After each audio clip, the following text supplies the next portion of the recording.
Well, welcome to Unshackled. Our goal is to give you a no-nonsense approach to sobriety and also how we got here. I know for myself it was a long, long journey, but I was well worth. I learned a lot of things along the way. And one of the things that I learned along the way was how destructive my relationship with alcohol had become. And I equate it to our dating or married lives or relationships. Because probably, when you look at the first time you may have tried to some substance or alcohol or whatever it is to take away the inhibitions that we have to do something. And that is euphoric. I mean, it's kind of like taking a couple of drinks to get the courage to go up and dance with a girl. And it's beautiful. And you look at each other and maybe your eyes meet and you fall in love. It's kind of like that with the same thing with alcohol. Maybe the first time you tasted it, it lowered your inhibitions and you felt like king of the world. But slowly but surely, just as in a relationship, you start the date, the substance, and the girl, and the boy. And basically what happens is you get to know each other better and everything is fine for a long time. You're having fun. There are no consequences. Nothing seems to bother you.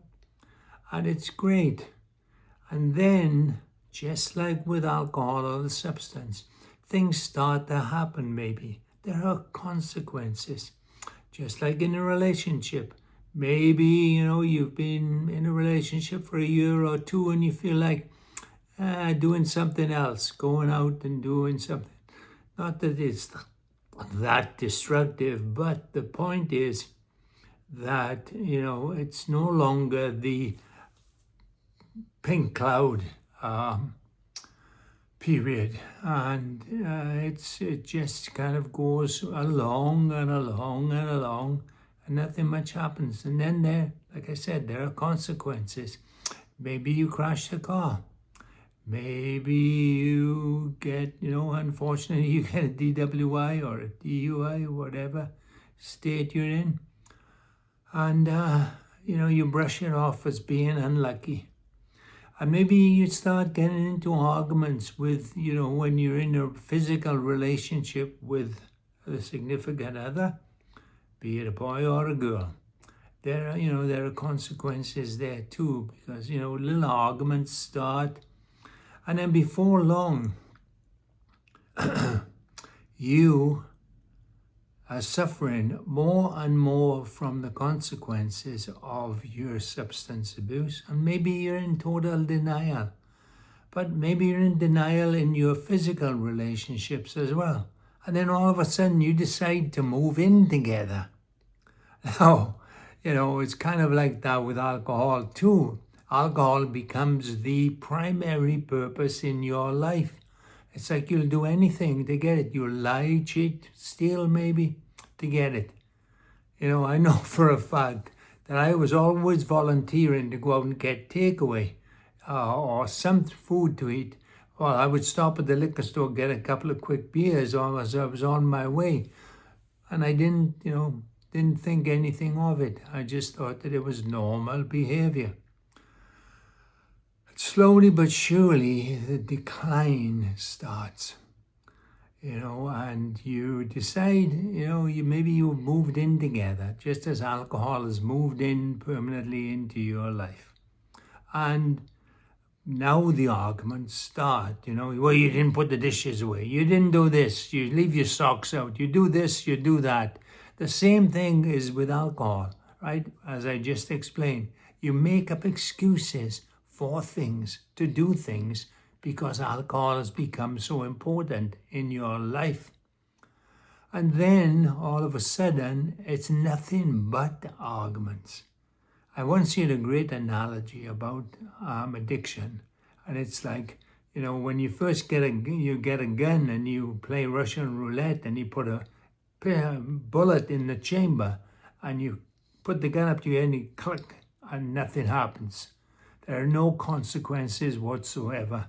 And then all of a sudden, you know what? You put 2 bullets in and click, there's still no consequences.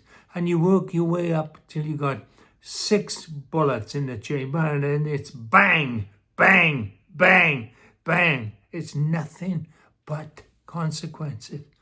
The same thing is in relationship. You've lost that initial love, that spark is gone, and now everything that he or she does irritates the hell out of you, and you're not living in peace. There's no joy in the relationship anymore. Maybe you've even stopped being intimate. Who knows?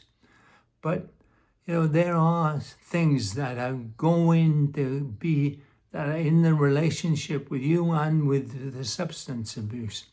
And then all of a sudden, guess what? Somebody comes and says, you know what? I want a divorce. And the breakup happens. Now, for you as an abuser or an alcoholic or an addict, the thought of losing your best friend who's been with you through thick and thin, who's done things, and you've been together, you went to the dance together, you did this, you did that together, and now it's time. There's nothing but consequence, there's nothing but heartache, so you need to divorce. And somebody's got to get a lawyer. Unfortunately, you have to represent yourself if you are an abuser or an alcoholic or whatever. And you've got to go and you've got to ask for help, which a lot of us don't want to do because we're prideful. Most of us have hidden our addiction from people. We don't want them to know the amount of what we are drinking.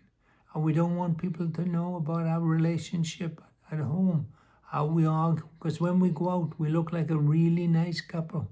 But underneath it, there's all sorts of stuff going on. And that is exactly the same when you're in end stage substance abuse, right? You don't want to tell people because you're ashamed. You feel guilty. What if they found out, who I really was? And that's the bottom line. It's time to divorce your addiction because the relationship is over. It's time to find a new lover. It's hard, I know. I went to 4 rehabs in 9 months myself, and I could not stop. I wanted to get rid of this thing that was haunting me, but I couldn't because I'd been in this relationship and life without alcohol seemed impossible to me. It really, it got me, down to the point where I was, there was nothing but darkness. There was no light in my life anymore.